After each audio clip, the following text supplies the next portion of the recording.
Buenas tardes a todos, mucho gusto, bienvenido a este nuevo Jueves Minero del 6 de octubre. El día de hoy nos acompaña Javier Jofré, eh, bueno, es un socio, presidente de la Comisión de Minería y Cultura. Javier es, para quienes no lo conocen, ingeniero civil metalúrgico de la Universidad de Santiago. Además tiene un MBA de la Universidad Adolfo Ibáñez y es magíster en filosofía aplicada de la Universidad de los Andes.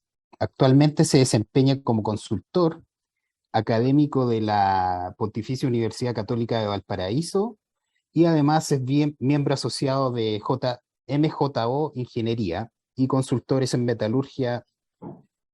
Em, bueno, Javier nos va a presentar el día de hoy su presentación, Los procesos de molienda, clasificación y filosofía.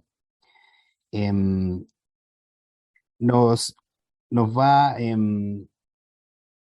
bueno, los procesos industriales no escapan, ¿cierto?, de los grandes principios filosóficos que los rigen, y en su presentación revisaremos una trilogía de artículos que realizó Javier, los cuales fueron publicados por la revista Rocas y Minerales de España. Javier, te doy la bienvenida nuevamente, y te invito a partir con tu presentación. Bueno, muchas gracias, Camilo. Muy buenas tardes a todos los colegas. Un gusto estar con ustedes compartiendo este trabajo, digamos, que reunió en esa trilogía que se llama Los procesos de molienda, clasificación y la filosofía.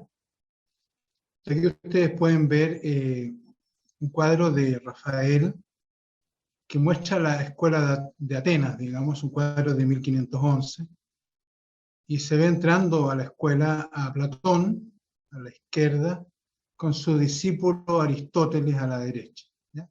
Y Platón apuntando hacia arriba como hacia el mundo de las ideas, ¿no? Al respeto que él tenía por el mundo de las ideas.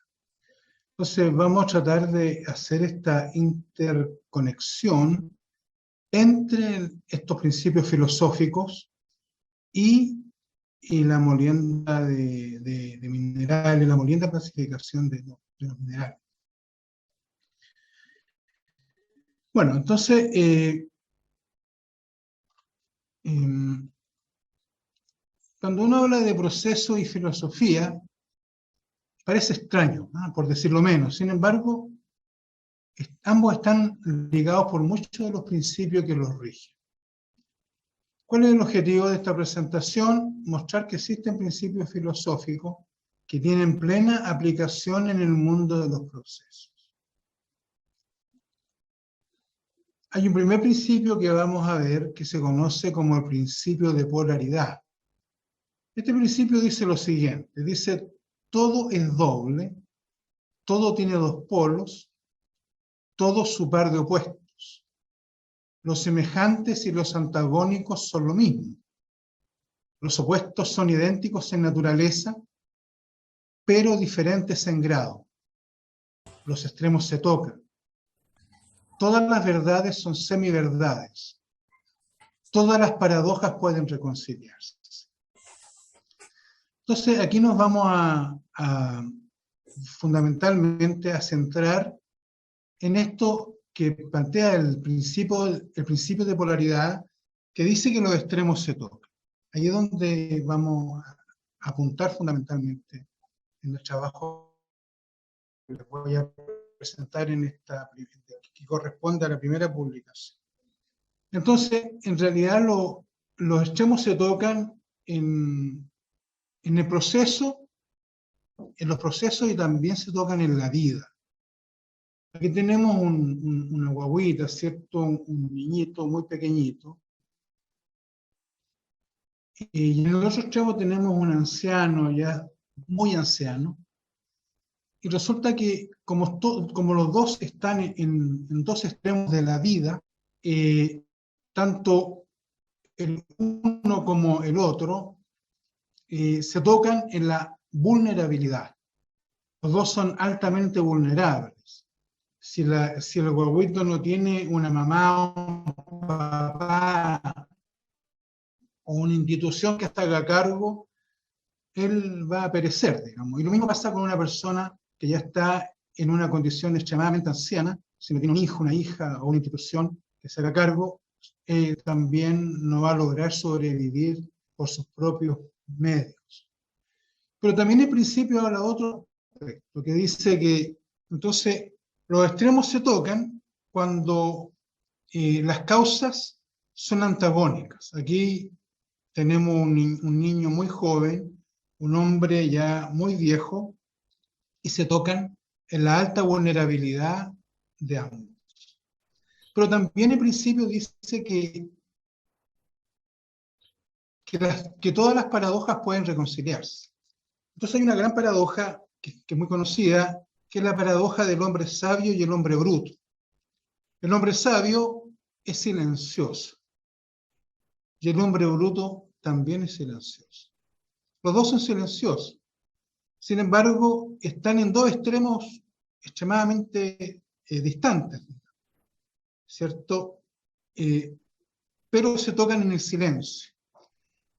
El hombre bruto es silencioso porque no conoce las palabras. Su lenguaje es extremadamente limitado. Y es tan limitado que no tiene palabras para comunicarse con el medio, con sus interlocutores, y por lo tanto es silencioso. En el otro extremo, el sabio conoce las palabras, tiene un lenguaje riquísimo, es un hombre sabio, pero también es silencioso porque él sabe que las palabras tienen efecto y por lo tanto cuida las suyas. No dice cualquier cosa porque sabe que las palabras siempre tienen efecto. Entonces él es muy cuidadoso con sus palabras. Y eso trae como consecuencia que los extremos se toquen en el silencio de ambos, ¿ya? Porque están en los extremos que son antagónicos. Vamos a los procesos. Hay un ejemplo muy conocido, ¿cierto? Si el molino está en reposo, su velocidad cero, entonces aunque el molino tenga agua, mineral y bolas, no hay molienda porque el molino está en reposo. Pero en el otro extremo, cuando la velocidad alcanza la velocidad crítica o velocidad mínima de centrifugación, tampoco hay molienda. Entonces, el efecto, digamos, de estos dos extremos antagónicos es la ausencia de molienda. ¿Por qué? Porque en un caso el molino está en reposo, en el otro caso el molino está centrifugado. Entonces, lo interesante de esto es que cuando uno conoce un extremo, puede o podría inferir el otro, porque en el otro extremo debería producirse exactamente la misma situación. Vamos al tema de la carga circular. Aquí ustedes tienen, por ejemplo, un circuito de la mediana minería que tiene una razón de reducción igual a 27 como circuito, y como molino tiene en cambio una razón de reducción de 2,6. Entonces, pero resulta que el circuito está procesando 79 toneladas por hora, mientras que el molino está procesando 319 toneladas. Entonces está reduciendo menos, pero está procesando mucho más toneladas. Entonces, en este caso la carga circulante es de aproximadamente 303%. Entonces, hay una creencia muy difundida que dice que uno puede intercambiar carga circulante por tonelaje fresco. Entonces uno dice, oye, mira, si tú logras bajar la carga circulante, esa menor carga circulante la puedes ganar en tonelaje fresco. Entonces, si nosotros acá le quitamos la carga circulante al molino y lo abrimos, dejamos el molino en el circuito abierto, ¿qué es lo que vamos a ver? Y procesando los mismos 79 toneladas por hora, vamos a ver que para el mismo F80, ¿cierto?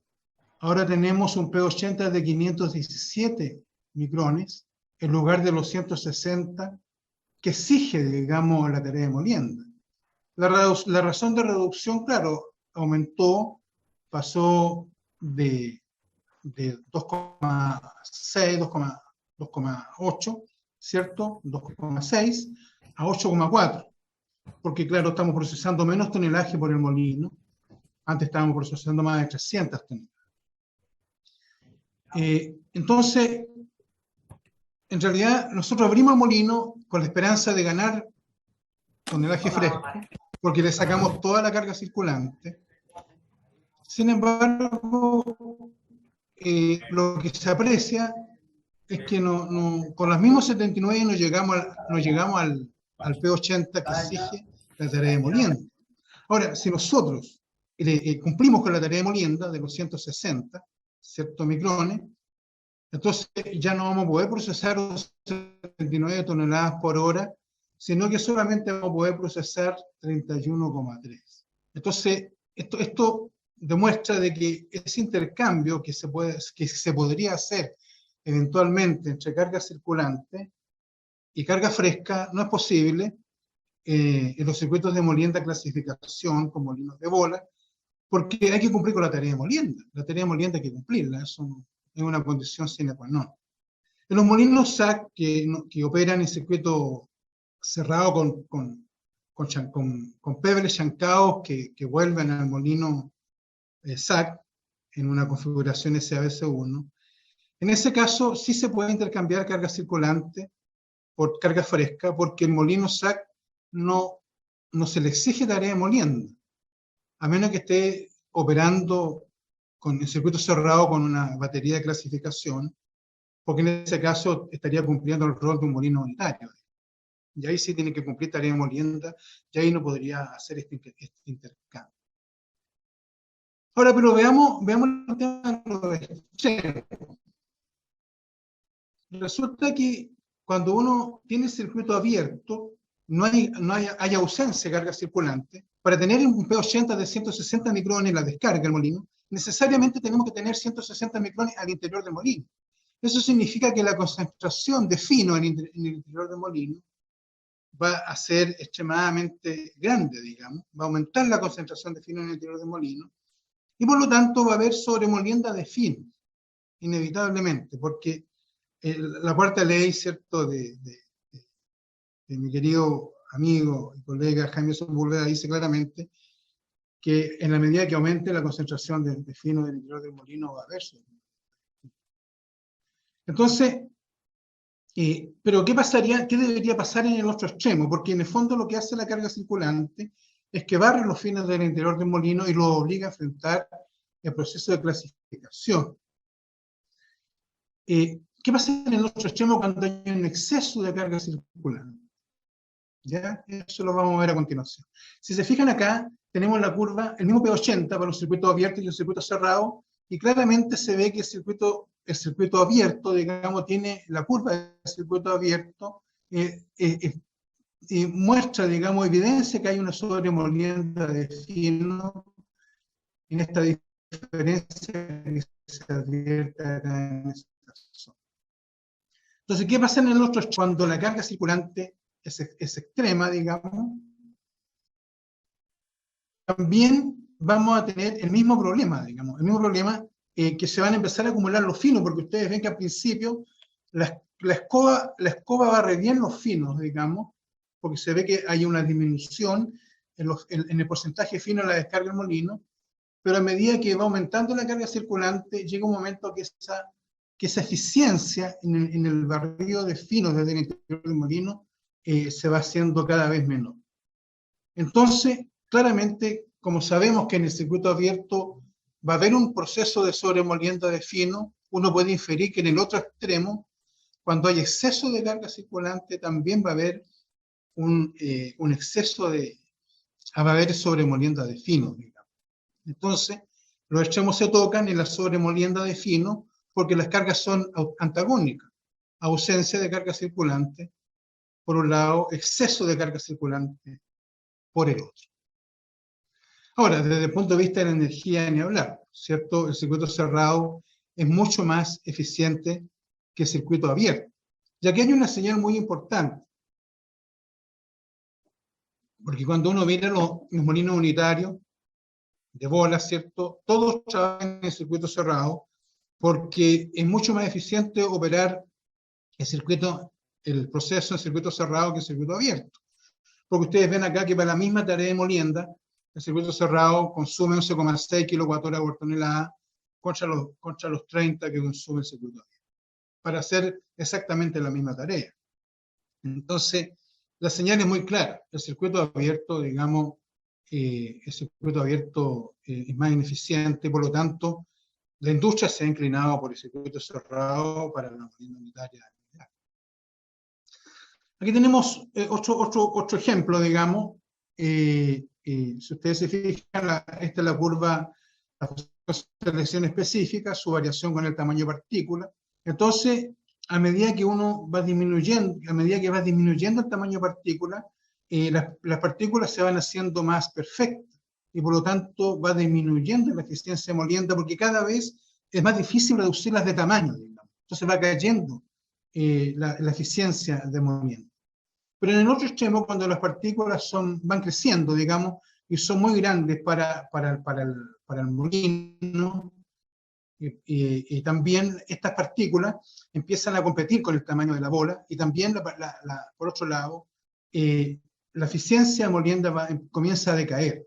Entonces, claramente aquí nuevamente se tocan los efectos, ¿cierto? Porque las causas son antagónicas. Por un lado, las partículas son muy pequeñas, por el otro lado, las partículas son muy grandes para el molino. Bueno, en el caso de la molienda SAC, ustedes ven, la curva sigue cayendo, la curva de la eficiencia de la función selección sigue cayendo, hasta que llega a la zona de los pebres, de los tamaños críticos. Una vez que supera la zona de los tamaños críticos, comienza a aumentar por el proceso de autofractura, ¿cierto? De las partículas más grandes. Pero si nosotros le ingresáramos al molino partículas cada vez más grandes, nuevamente aparecería, digamos, un nuevo tamaño crítico y nuevamente las partículas pues, comenzarían a bajar, digamos, su eficiencia, porque su tamaño es muy grande para la condición de autofractura y para el diámetro del molino. Esto no lo alcanzamos a ver, este fenómeno no lo vemos en la molienda industrial porque las partículas no son lo suficientemente grandes para que el fenómeno quede en evidencia, ¿ya? Pero sí se puede observar en los molinos pilotos, SAC pilotos, donde normalmente hay que alimentar el molino piloto con partículas que son menores a 8 pulgadas, ¿ya? Porque si no se empieza a producir el fenómeno que se puede apreciar ahí. Entonces, se fijan, nuevamente se repite en la autofractura lo mismo que uno ve en la parte convencional, digamos que sería como la primera parte de la función selección. Bueno, en este caso ustedes ven que tenemos graficado por un lado la tonelaje versus el área específica, ¿cierto? El área específica es la que manda dentro del molino. Entonces, si las bolas son muy pequeñas, cae el tratamiento, y por otro lado, si las bolas son muy grandes, también cae el tratamiento. Entonces, existe un área específica que optimiza el tratamiento de la sección. Entonces, nuevamente se cumple este principio en donde los extremos se tocan, ¿cierto?, en la caída del tonelaje, porque las bolas o son muy pequeñas o son muy grandes. Entonces, en este caso, la bola es muy pequeña, entonces privilegia mucho el alfa cero en desmedro del decrítico. En otro caso, la bola es muy grande, privilegia mucho el decrítico en desmedro del alfa cero, ¿ya? Y por lo tanto, en los extremos no se da el óptimo, sino que el óptimo está en un lugar que no es necesariamente intermedio entre los dos extremos. Lo mismo se puede ver mirado desde otro punto de vista nomás, lo mismo que miramos recién, mirado desde el punto de vista de la fineza del producto, desde el punto de vista del P80, ¿cierto? También la bola pequeña y la bola grande nuevamente se tocan, digamos, en el sentido de que con las dos se obtienen P80 más grueso que el mínimo que nosotros quisiéramos, al cual nosotros quisiéramos optar. Ya, y por las mismas razones que mencioné anteriormente. Bueno, aquí tenemos el caso de la molienda SAC. En la molienda SAC, el límite tecnológico actual, en molienda de bola forjada al menos, 6,25 pulgadas, y resulta que la curva debería seguir, si uno sigue aumentando el tamaño de la bola y disminuyendo, ¿cierto?, del área específica, debería seguir creciendo el tonelaje, ¿ya? Pero tenemos ese límite tecnológico, entonces no sabemos hasta dónde podría llegar el diámetro de la bola para alcanzar ese máximo de tratamiento. ¿Ah? Por eso que hoy día todavía se recomienda, oiga, use el diámetro de bola más grande disponible en el mercado, ¿ya? Porque con ese va a lograr mejorar o va a obtener el máximo tratamiento al que usted puede aspirar desde el punto de vista del diámetro de la bola, que está dentro del molino. Ahora, otra cosa es administrar un diámetro de bola grande dentro del molino, ese es otro tema. Después tenemos lo mismo para la potencia, ¿cierto? Bajo nivel de llenado, menor demanda de potencia, alto nivel de llenado, ¿cierto? Aparición de procesos de sobrecarga, menor demanda de potencia. Entonces, nuevamente, los extremos se tocan en una disminución en la demanda de potencia, porque el nivel de llenado o es muy bajo o es muy alto. Otro ejemplo, la razón J sub B, J sub C, típica de la molienda SAC, ¿cierto?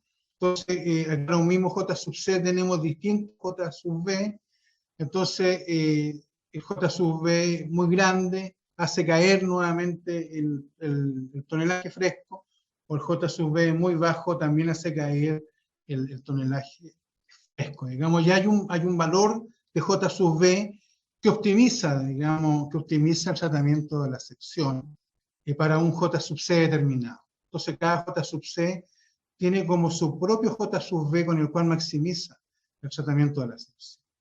Sí, bueno, obviamente eso depende del molino, de las condiciones operacionales, de la naturaleza mineral y de otras cosas. Bueno, aquí saliéndonos un poco de la molienda, se ve exactamente el mismo efecto en la concentración, en la recuperación. Ustedes ven que también los extremos se tocan cuando las partículas son muy gruesas, hay una caída en la recuperación por falta de liberación, y en el otro extremo hay una caída en la recuperación porque hay un exceso de partículas finas. Entonces, en realidad, este principio de polaridad tiene aplicación en todos los procesos, digamos, ¿ya? Aquí yo estoy dando algunos ejemplos relacionados con el ámbito de la molienda y en este caso de la explotación, pero obviamente que su aplicación excede estas operaciones. Veamos algunas conclusiones. La principal conclusión asociada al principio de polaridad es que si se conoce el efecto en un extremo, se puede asumir que es el mismo en el otro, porque los extremos se tocan en los efectos, cuando las causas que los provocan son antagónicas. Una segunda conclusión es que cuando se cumple el principio de polaridad, en variables que se desean optimizar, como el tonelaje o el P80, la recuperación, el óptimo no se encuentra en los extremos, sino en un punto intermedio, no necesariamente equidistante de él. Se observa que operar en los extremos no es lo adecuado. Algunos grandes sabios como Buda y Confucio han recomendado alejarse de los extremos y han dicho que el ser humano debe recorrer el sendero de la existencia por el camino del medio, lejos de los extremos. En los procesos también se observa que es bueno alejarse de los extremos, pero a diferencia del ser humano, el óptimo no está necesariamente equidistante de las condiciones. Veamos entonces este segundo artículo que se refiere al estado de conciencia de un simulador y el principio de causa y efecto de la filosofía. Entonces, vamos a hacer una especie de comparación entre los simuladores y los seres humanos. Los simuladores, al igual que los seres humanos, van ganando conciencia a medida que recorren sus respectivos caminos de existencia. ¿Qué significa nivel de conciencia del simulador? En este caso particular se va a entender como nivel de conciencia del simulador, a la capacidad de este para darse cuenta cuando una variable de operación o diseño se modifica mediante la predicción de los efectos asociados a dicha modificación. ¿Cómo ganan conciencia los simuladores? Los simuladores ganan conciencia a través de la modelación matemática y la estimación de parámetros para sintonizar los modelos, ¿cierto?, con la operación. A medida que la conciencia del simulador se incrementa, el entendimiento de las relaciones de causalidad entre las variables de operación y diseño y el proceso también aumenta. En otras palabras, la conexión entre el principio de causa y efecto proveniente de la filosofía antigua y aquello que acontece en el proceso comienza a ganar sentido y profundidad. ¿Cómo ganan conciencia los seres humanos? Los seres humanos ganan conciencia a través de la experiencia y fundamentalmente en el autoconocimiento, resumido en la famosa frase: conócete a ti mismo, lo cual significa en términos generales que el hombre no puede perfeccionarse, es decir, hacerse mejor que es, ni desenvolver su naturaleza antes de saber cuál es su naturaleza. De aquí este precepto célebre que resume de cierta manera toda la enseñanza filosófica de Sócrates. Objetivos: primero, evidenciar cómo ganan conciencia los simuladores respecto del proceso cuya conducta se desea predecir y dejar en evidencia que a medida que aumenta la conciencia del simulador, también se incrementa el entendimiento de las relaciones de causalidad entre las variables de operación y diseño y el proceso. Segundo objetivo, proponer para la reflexión que los seres humanos ganan conciencia aprendiendo de la educación formal, de la experiencia y principalmente del conocimiento de sí mismo. Veamos entonces el principio de causa y efecto. ¿Qué dice? Dice que toda causa tiene su efecto, todo efecto tiene su causa, todo sucede de acuerdo con la ley. El azar no es más que el nombre que se le da a una ley no conocida. Hay muchos planos de causalidad, pero nada escapa a la ley de causa y efecto. Nada, absolutamente nada puede escapar. Entonces, esto significa una cuestión bastante terrible, digamos, ¿eh? Y el significado de esto, como lo entiende la filosofía, es simplemente que la casualidad no existe. Entonces, es un hecho tremendo, digamos. Las cosas nunca ocurren por casualidad. Y veamos qué es lo que dicen distintos pensadores o las distintas áreas del conocimiento al respecto. Por ejemplo, la filosofía clásica, a través de Voltaire, dice: el azar es una palabra vacía de sentido. Nada puede existir sin causa. ¿Qué dice la ciencia? A través de Albert Einstein: el azar no existe. Dios no juega a los dados. ¿Qué dice la religión? La carta de San Pablo a los Gálatas: no se engañen, nadie se burla de Dios. Así como el hombre siembra, así él cosechará. Causa-efecto. ¿Qué dice la literatura, la poesía? El gran poeta mexicano Amado Nervo: muy cerca de mi ocaso yo te bendigo, vida, porque nunca me diste ni esperanza fallida, ni trabajos injustos ni pena inmerecida, porque veo al final de mi rudo camino que yo fui el arquitecto de mi propio destino, que si traje la miel o la hiel de las cosas, fue porque en ellas puse hiel o mieles sabrosas. Cuando planté rosales siempre coseché rosas. Claramente dice el poeta que cuando plantó rosales cosechó rosas. No podía cosechar claveles, ¿cierto? Y además reconoce que él fue el arquitecto de eso. ¿Qué dice la literatura en general? Richard Bach: nada es azar. ¿Qué dice la tradición oral? Cuentan una aldea china donde había un chinito que vivía solo con su hijo, adolescente, y tenía un caballo. Y un día se le va el caballo y llega a toda la aldea y le dice: oiga, usted que tiene mala suerte, ¿cómo? ya se le fue el caballo, ¿cómo lo va a hacer para movilizarse, para trabajar la tierra? Entonces él le responde, bueno, buena suerte, mala suerte, quién sabe. Pero resulta que a los pocos días el caballo llega con una yegua.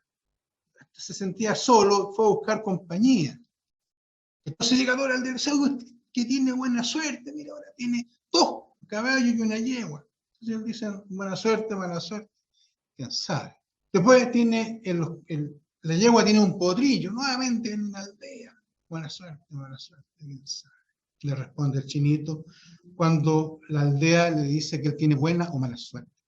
Entonces, esta historia también deja en evidencia que ni la buena ni la mala suerte existe, porque todo obedece a la ley de causa.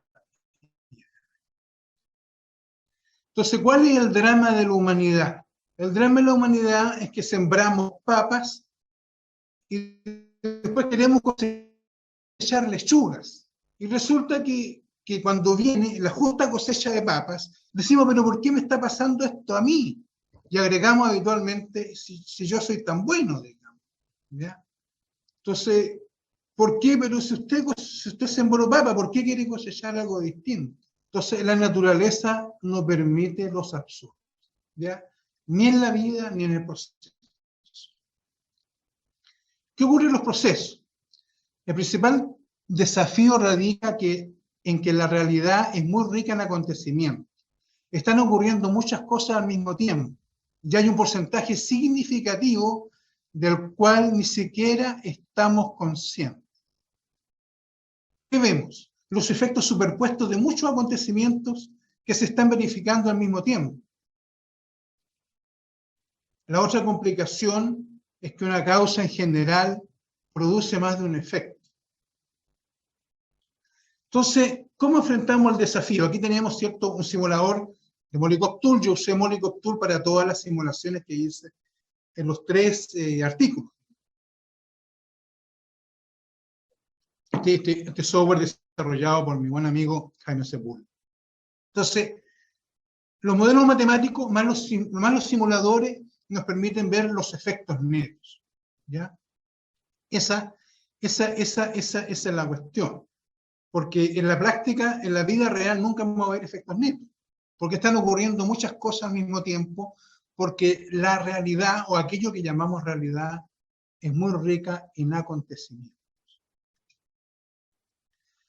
Entonces, ¿por qué se requieren los simuladores más conscientes? Porque a la medida que la conciencia del simulador aumenta, su capacidad para darse cuenta de un creciente número de efectos en el proceso, producto de modificar una variable de operación o diseño, también se incrementa.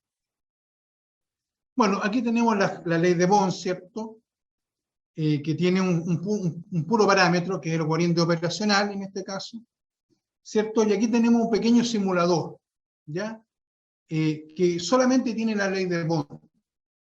Entonces, se le puede preguntar a este simulador, por ejemplo, qué ocurre con el tratamiento, si varía la tarea de molienda, a mayor tarea, mayor energía, y viceversa, pero si se desea saber, por ejemplo, ¿cuál sería el efecto de un incremento del nivel de llenado? No hay respuesta. No tiene respuesta para eso, este simulador, ¿ya? Entonces, por ejemplo, aquí, entre las causas, aquí yo estoy mostrando una causa donde la tarea de molienda es menos exigente, porque el F80 disminuye y el P80 aumenta. Entonces, para una tarea de molienda menos exigente, por cierto, se requiere menos energía para hacer la tarea y eso se traduce en un mayor tonelaje. Sin embargo, estos no son los únicos efectos, son los que el simulador permite visualizar. Entonces es como un niño con poca conciencia. Ustedes ven este niño aquí que de forma muy segura dice, a mí me trajo la cigüeña de París, porque mi mamá y mi papá me dijeron. Entonces su conciencia es muy limitada. A él le contaron que la cigüeña lo había traído a París y como le dijo la mamá y el papá, esa cuestión, él cree absolutamente de eso. No puede ver más allá.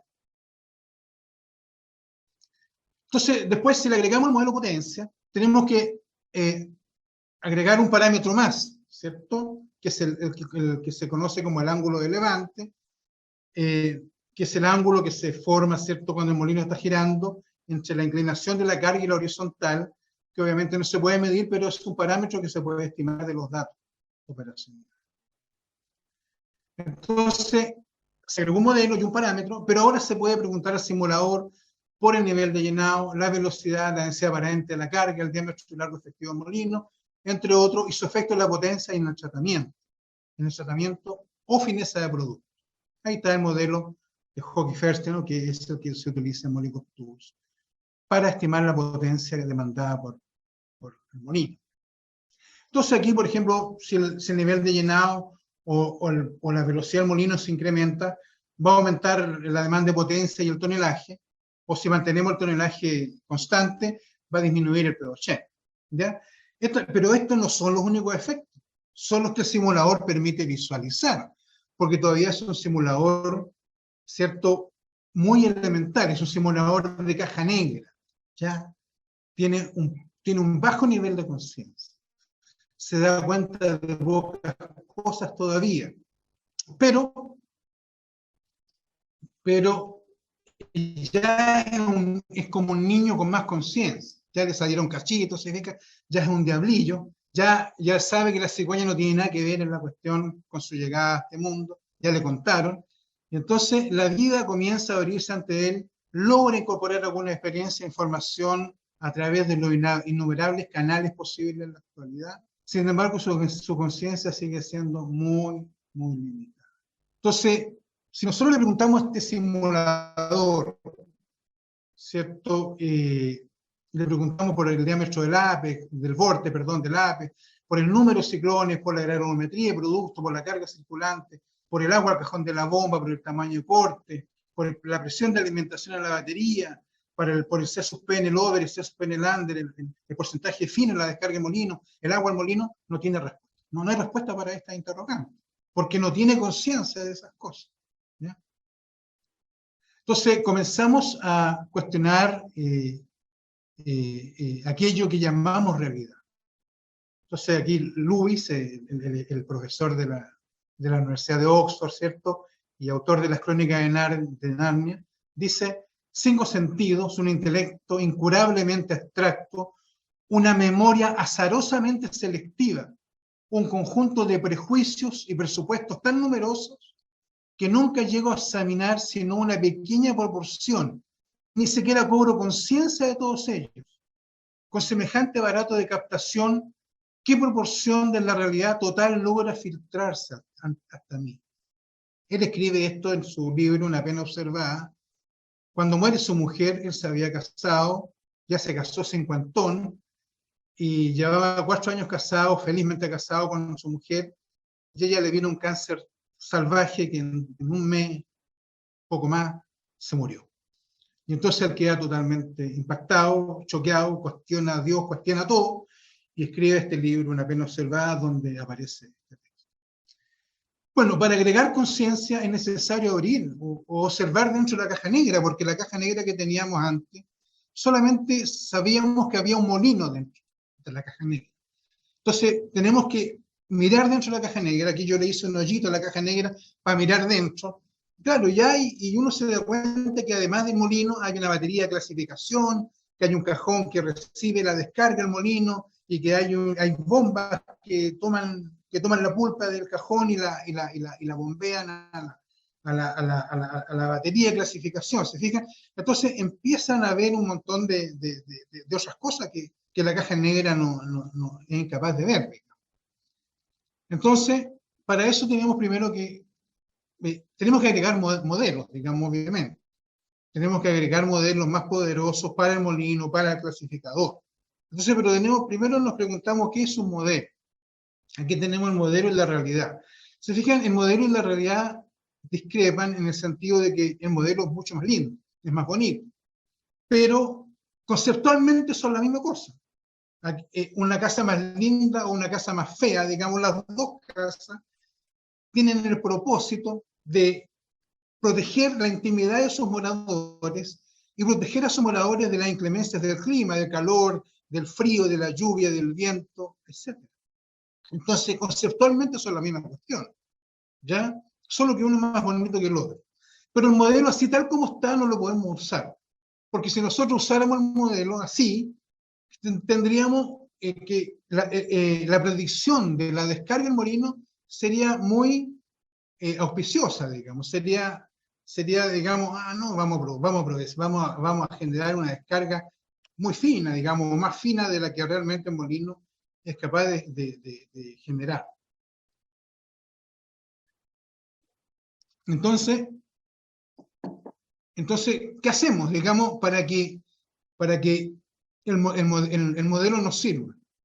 Bueno, la solución es estimar parámetros para que el modelo entre en sintonía con la realidad, ¿ya? Y entonces la casa linda que teníamos antes se convirtió en una casa fea porque hizo sintonía con la realidad del muestreo. Y para eso tuvimos que estimar parámetros, ¿cierto?, para hacer esa sintonía. ¿Se fijan? Entonces, como conceptualmente eso es lo mismo, la casa que era linda se puede convertir en una casa más fea cambiando los parámetros. Y entonces, claro, ahora nosotros estimamos parámetros y claro, y el modelo predice la descarga del molino y con esos parámetros nosotros sí después podemos usar esos parámetros para hacer predicciones que sean razonables. ¿Ya? Aquí tenemos el modelo general de la molienda, ¿ya? Que en realidad es un conjunto, es un sistema de ecuaciones diferenciales. Si tenemos 20 mallas, son 20 ecuaciones con 20 incógnitas, digamos. Es un sistema de ecuaciones que tiene igual número de incógnitas y de ecuaciones, por lo tanto tiene solución única. Y la solución de Reed, que se conoce como la solución lineal, dice que la descarga, la granulometría de descarga del molino es igual a la granulometría de alimentación. ¿Cierto? La descarga es igual a la granulometría de alimentación multiplicada por la matriz, esta matriz que se conoce como la matriz de transformación. ¿Por qué se conoce como la matriz de transformación? Porque transforma una granulometría de alimentación en una granulometría de producto. ¿Ya? Y aquí dentro de la matriz T, de la matriz J, de la matriz T inversa, están los parámetros, digamos, la función selección y la función distribución de estructura. A su vez, estas funciones, digamos, al relacionarlas con el tamaño partícula, las relacionamos con un conjunto de parámetros, ¿cierto? En este caso, la función selección, alfa 0, alfa 1, alfa 2 de crítico. Entonces, para poder usar el modelo de molienda, ya necesitamos agregar 4 parámetros adicionales por la función selección y necesitamos agregar 3 parámetros adicionales por la función fractura, el beta 0, el beta 1 y el beta 2. ¿Se fijan? Entonces ya tenemos 7 parámetros más que antes no era necesario, digamos, porque agregamos 2 modelos adicionales. Un modelo adicional que tiene digamos, 7 parámetros para poder hacer la predicción de la descarga del molino.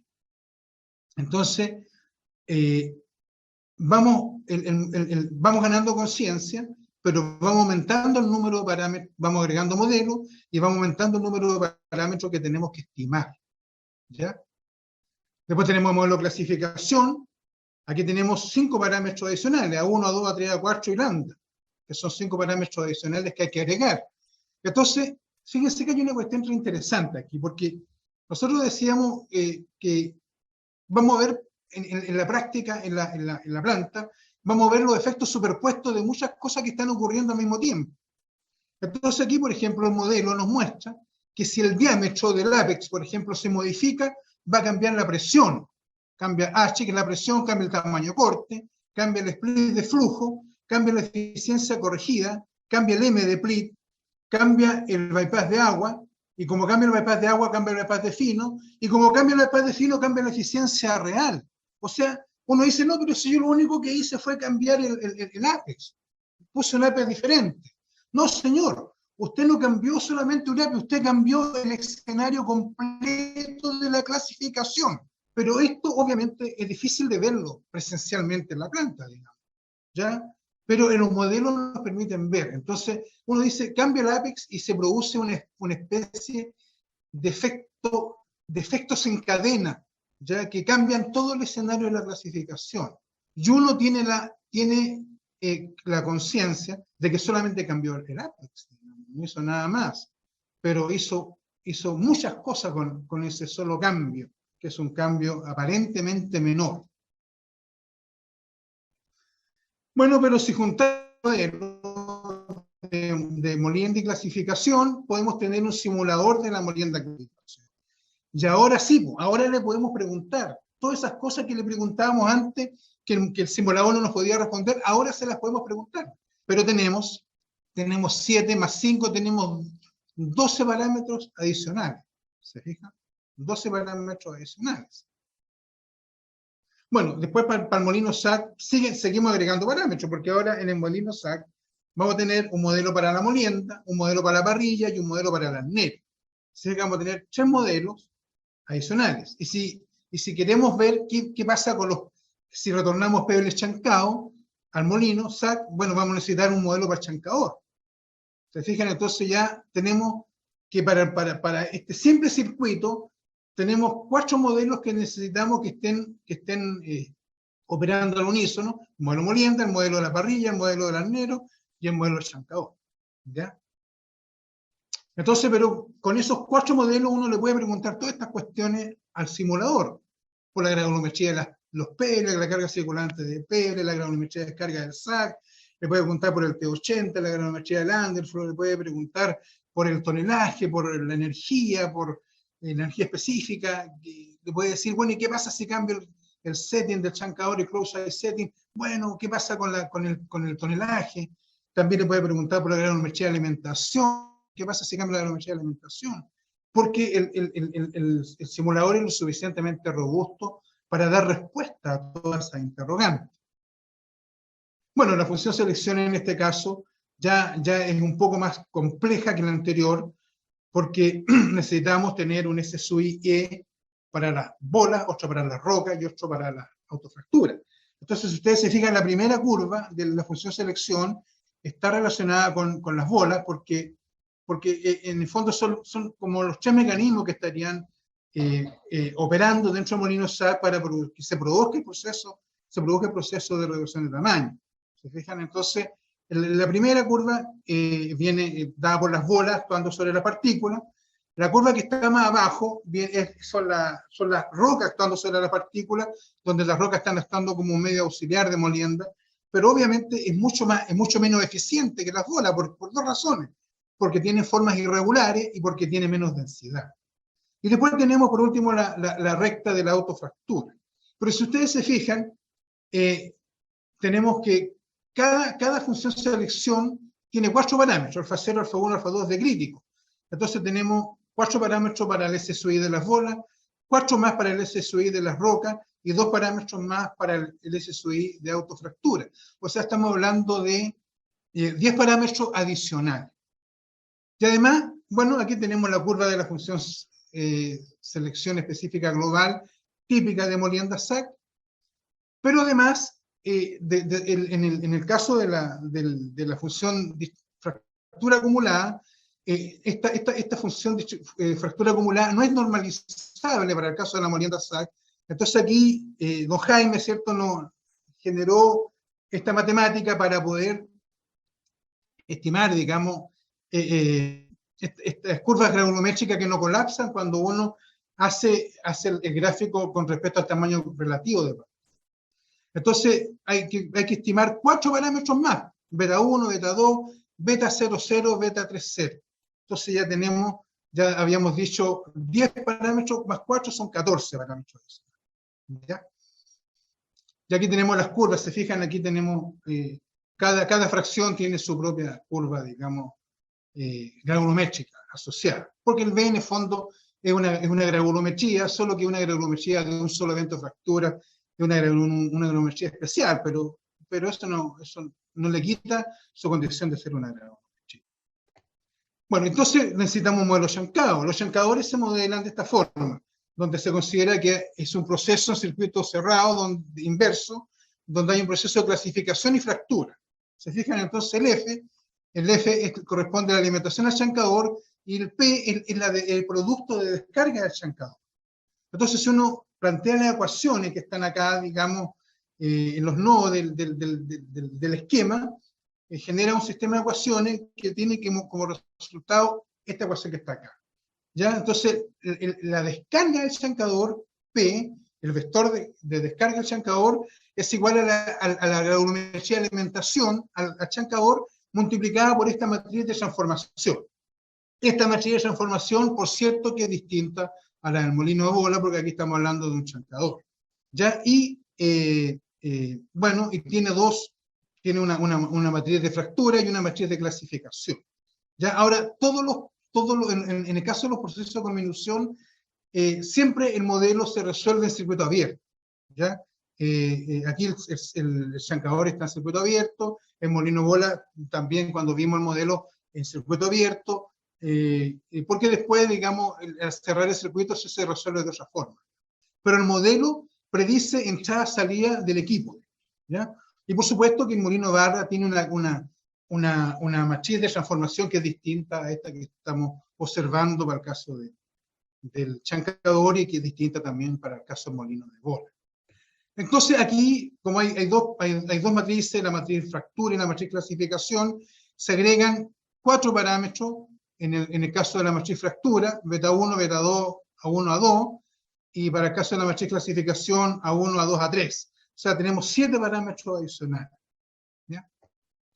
Entonces, para el modelo de la parrilla, se obtiene el modelo por analogía directa con los hidrociclones. Aquí hay 3 parámetros más, el bypass de fino, y el tamaño corte con el M de Plit, que es la curva, digamos, en la zona lineal de la recta de eficiencia de clasificación, en el entorno del tamaño corte, esa pendiente se conoce como el M, ¿cierto?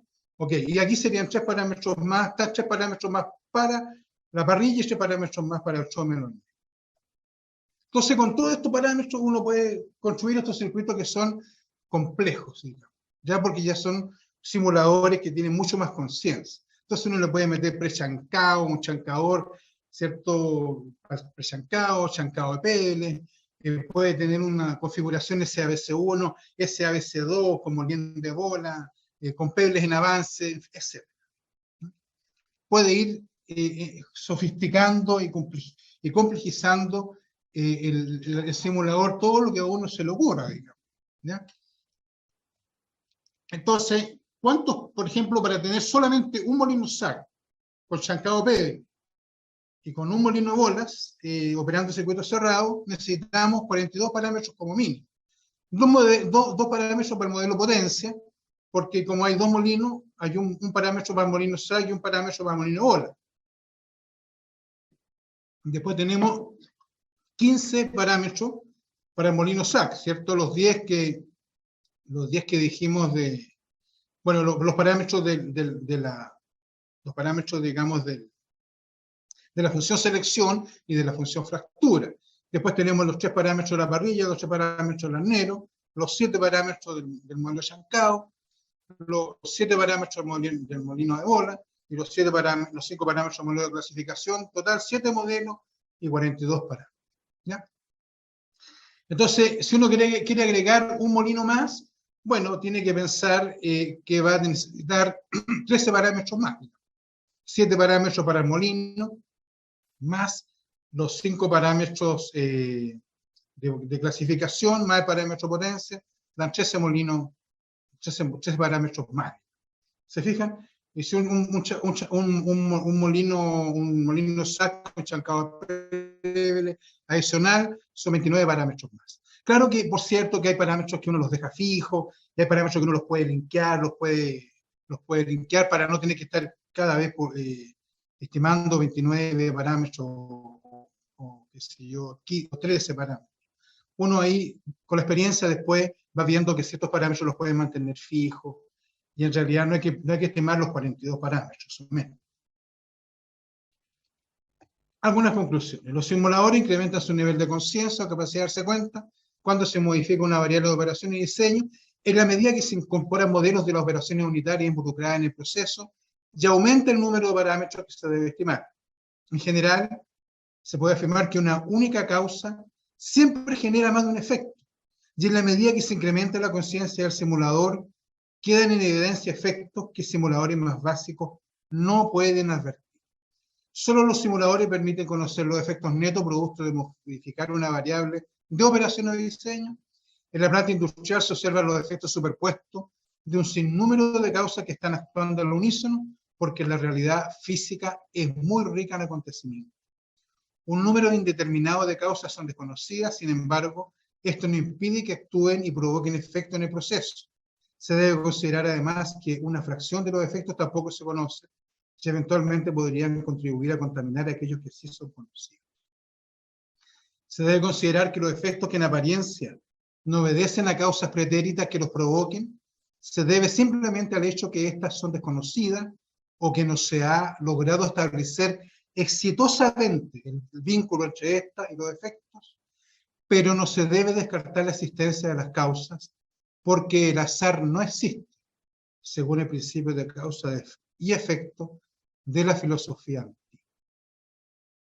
Y por último, una pequeña introducción, porque no tengo más tiempo, digamos, por el tiempo limitado, al último artículo que se llama Algunas causas y efectos ocultos en los procesos de reducción de tamaño. Este es muy breve. La alegoría de la caverna, Platón en la denominada alegoría de la caverna, en un diálogo que ocurre entre Sócrates y Glaucón, plantea lo siguiente: represéntate hombres en una morada, en la entrada abierta en toda su extensión a la luz. En ella están desde niño con las piernas y el cuello encadenados, de modo que deben permanecer allí y mirar solamente delante de ellos, porque las cadenas le impiden girar en derredor la cabeza. A continuación, Platón dice que estos seres, debido al fuego que está a sus espaldas, están condenados a ver exclusivamente las sombras proyectadas por el fuego en la parte de la caverna que tienen frente a sí. Humberto Giannini, en su breve historia de la filosofía, refiriéndose a esta alegoría, expresa: por cierto, no es fortuita esta situación, por el contrario, debemos entender que nadie, sino el hombre mismo, se ha encadenado así a un mundo de sombras, ficticio, ilusorio. La liberación, pues, que es de lo que se trata en el fondo en la alegoría de la caverna, consiste en disponer el alma para el conocimiento del mundo real, el mundo de las ideas. Por supuesto que los procesos de reducción de tamaño y clasificación no están ajenos a esta condición, porque aquello que se logra percibir a través de los sentidos físicos, incluso con el apoyo de sensores, solo permite visualizar una perspectiva fragmentada del mundo exterior. Y por lo tanto, en más de una ocasión, lo que se logra observar son las sombras proyectadas sobre la pared de la caverna, dejando al observador en la disyuntiva de adjudicarle al observado el rótulo de la realidad. Ahora, esto de que la realidad es ilusoria es un concepto muy antiguo, no es de ahora, digamos, estamos hablando de 4.000 años atrás. Los hindúes llaman a este mundo Maya y dicen que es ilusorio, onírico, una creación de la mente. 500 años antes de Jesús, el Buda dice: ve el mundo como es, una burbuja de jabón, un espejismo. Nada puede el rey de la muerte ante esta visión. Aquí tenemos, por ejemplo, inmerso en una realidad ilusoria, según lo plantea la alegoría de la caverna. Aquí tenemos, por ejemplo, una señal. Se fijan, está saliendo una mano del agua. Entonces, este señor interpreta la señal y dice: ah, se está ahogando una niña y además es linda, es bonita. Y capaz que, como yo la voy a tener, yo me voy a tirar a salvarla, digamos, porque ella se puede convertir a lo mejor en la mujer de mis sueños. Es la que siempre he querido tener a mi lado. Se fija, él se pasa toda esta película que ocurre a la velocidad del pensamiento, que es una cosa extremadamente rápida, y entonces más rápida que la luz, por supuesto. Y entonces esa interpretación de la señal genera una acción, ¿ya? Y la acción es que se sacan la ropa para tirarse un piquero a salvar a la mujer de sus sueños. Pero si la interpretación de la señal no fue la correcta, los efectos a los cuales se va a ver enfrentado tampoco van a ser los esperados, como en este caso. ¿Se fijan? En este caso, ¿cierto?, él va a terminar siendo el almuerzo o el desayuno del tiburón, que sabe que el tipo es un romántico, digamos, y que va a interpretar mal la señal. Bueno, entonces el problema es que como este mundo es ilusorio, creemos que estamos viendo las mismas cosas, pero eso es mentira, digamos, no vemos lo mismo, pero tenemos la ilusión que vemos lo mismo. Entonces, por ejemplo, si yo pregunto, ¿hacia dónde abre la ventana? Si uno mira hacia arriba, la ventana abre hacia afuera, pero uno si mira hacia abajo, la ventana abre hacia adentro. Y los dos observadores tienen la razón, los dos están viendo, pero los dos están viendo cosas distintas. Uno ve que la ventana abre hacia afuera y otro ve que abre hacia adentro. Y los dos tienen la razón. ¿Por qué? Porque nos vemos lo mismo. Porque no estamos viendo lo mismo, pero tenemos la creencia, la ilusión de que todos vemos las mismas cosas. Por ejemplo, si lo llevamos a un caso extremo, cuando cambiamos de género, se agudiza el problema, porque, por ejemplo, ellas cuando se miran al espejo, se encuentran gordas y feas, y son delgadas y lindas.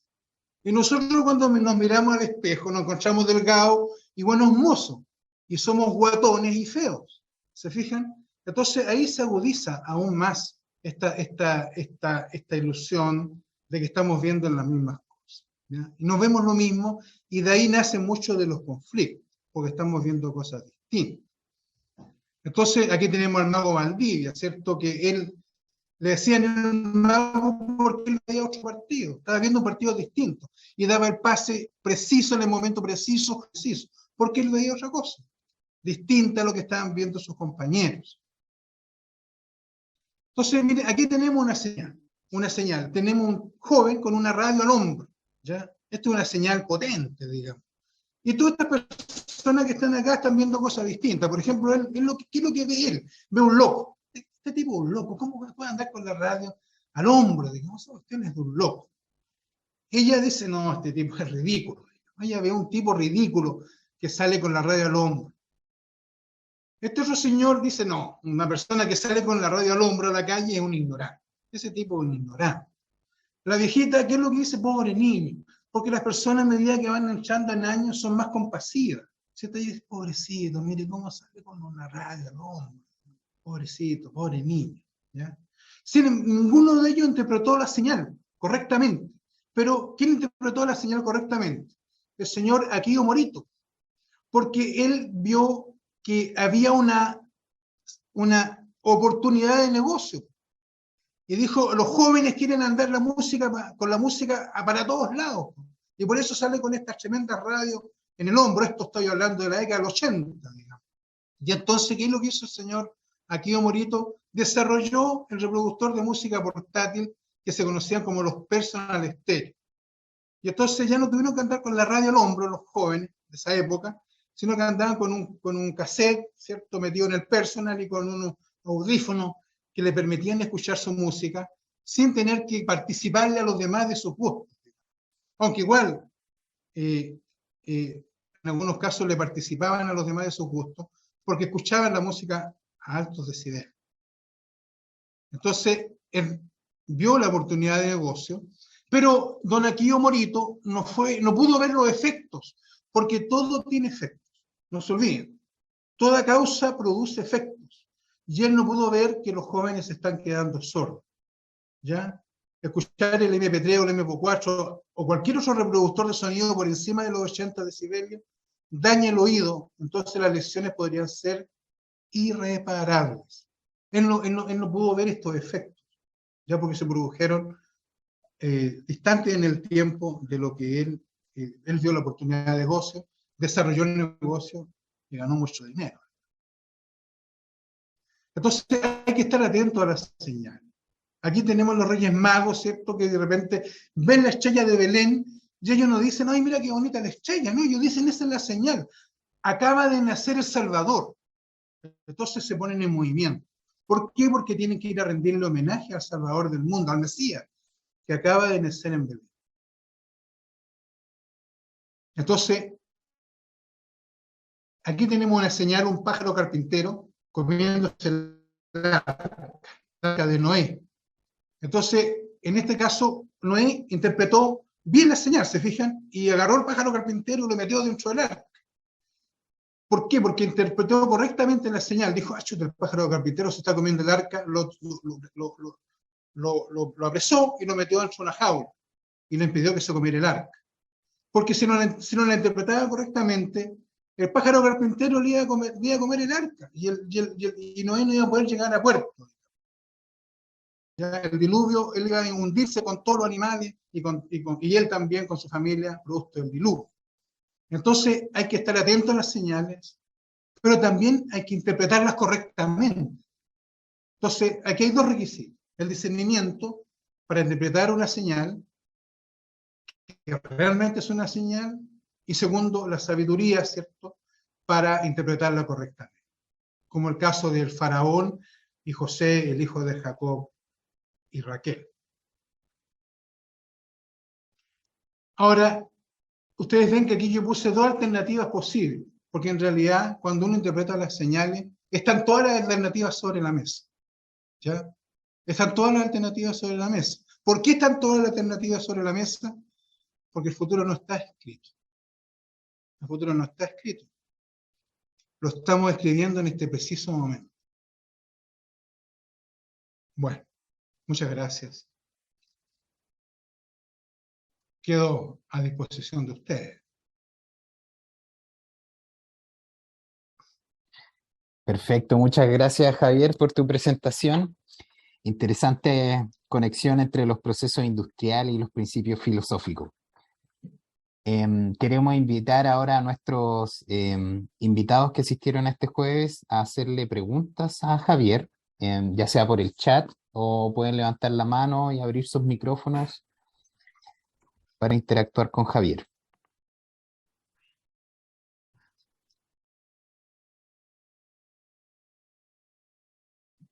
¿Alguna pregunta? En el chat vemos algunas felicitaciones para Javier. Muy buena presentación.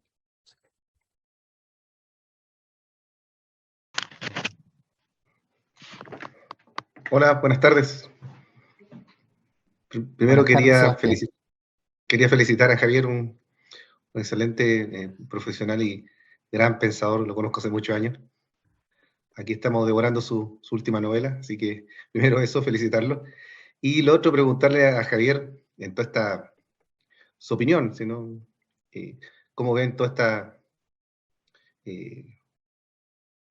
desarrollos que tenemos últimamente en la metalurgia de las lógicas difusas, cómo ve todo esto él en estas simulaciones de molienda, cómo ve el pensamiento de la lógica difusa metido en todos estos conceptos que él plasmó aquí en su charla. Bueno, está en la línea de lo que conversamos, porque en la medida que uno va agregando sensores, va agregando modelos, yo aquí todo lo reduje a modelos estáticos, digamos, ¿no? Todos los modelos que vimos son modelos estáticos, pero obviamente a medida que uno agrega modelos dinámicos, se pueden ver más cosas.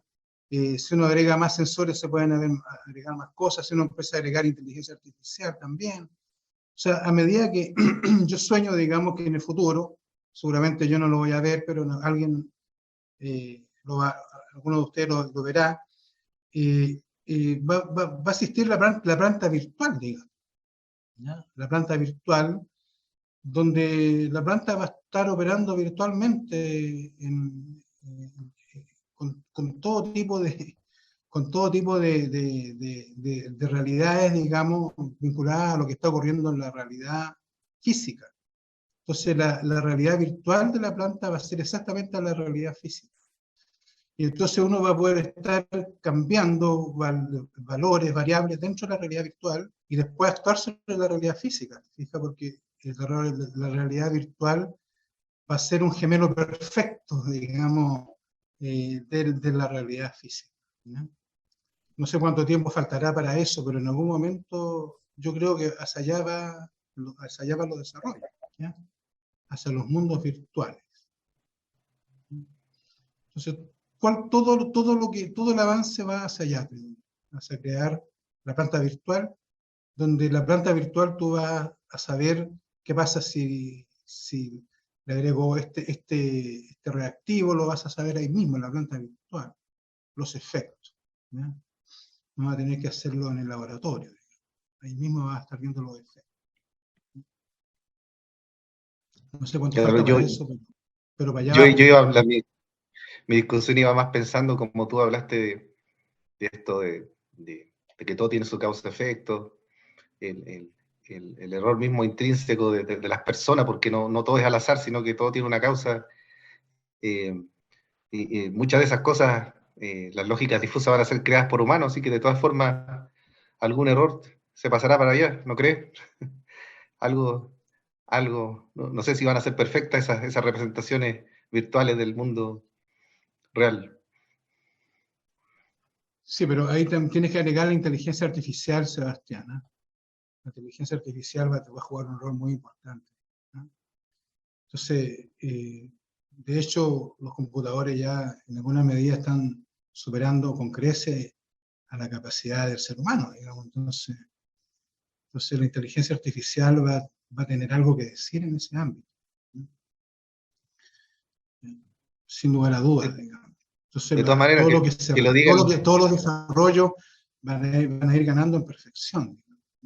y que lo diga el campeón mundial de ajedrez, que lo están cuestionando ahí. Sí, por ejemplo, claro. Por ejemplo, Por claro. ocupar. ¿Te fijas? Entonces, yo veo hacia allá el mundo, digamos, veo que va hacia allá muy rápidamente, porque estamos metidos dentro de un exponencial de cambio. Entonces, el gran desafío, creo yo, más que lo que hemos conversado, es que estamos en un exponencial de cambio y resulta que los seres humanos estamos enfrentados a este exponencial de cambios y nuestra capacidad de adaptarnos a los cambios ha sido superada, porque uno se está adaptando a una situación que cambió y esa situación volvió a cambiar radicalmente, significativamente. Entonces el ser humano está entrando en una crisis, ¿te fijas? Porque la velocidad de cambios del mundo ha superado nuestra capacidad de adaptación a los cambios. Y cada vez eso se va a ir haciendo más evidente, cada vez va a ir siendo cada vez más claro para todos nosotros. Entonces vamos a estar en una crisis, digamos, una crisis grande, porque no hay nada peor que sentir esa sensación de permanente obsolescencia. Es una cosa terrible.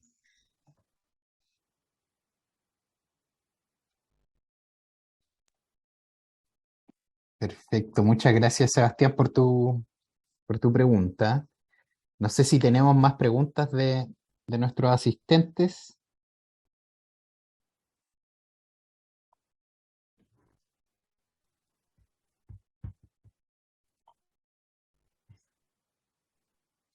Bueno, Bueno, Javier, de nuevo agradecerte por tu presentación, gran convocatoria, no la habíamos visto hace un buen tiempo. Y, y bueno, darte las gracias nuevamente por haber aceptado presentar en nuestro Jueves Minero. muy bien, pues, un agrado, ¿no? Un agrado y un honor para mí haber tenido la oportunidad de interactuar con cada uno de los colegas que asistieron aquí a esta presentación. Ya estoy a disposición de cada uno de ustedes. Un gran abrazo para cada uno. Veo a Gabriel por ahí, a Carlos también, veo a algunos colegas, vi por ahí también a mi gran amigo, bueno, está Walter Williams por ahí también, y vi también a Enrique Luis, ya que participamos juntos en Mólico, una gran persona, querido colega y amigo también. He visto otro más, está Eugenio Rodríguez, también lo vi, Héctor Toro, otro colega, conocido, nuestro Bruno, en fin, son tantos, ¿no? Carla Muñoz también, por supuesto. Bueno, un abrazo para todos y nos veremos en la próxima, ¿ah? Que esperemos que sea presencial, ¿ah? ¿Cierto? Así es. Un abrazo para cada uno y bueno, hasta la próxima. Gracias. Adiós a todos, muchas gracias, que estén muy bien. Muchas gracias. Muchas gracias. Gracias. Gracias. Chao, chao. Gracias. Gracias.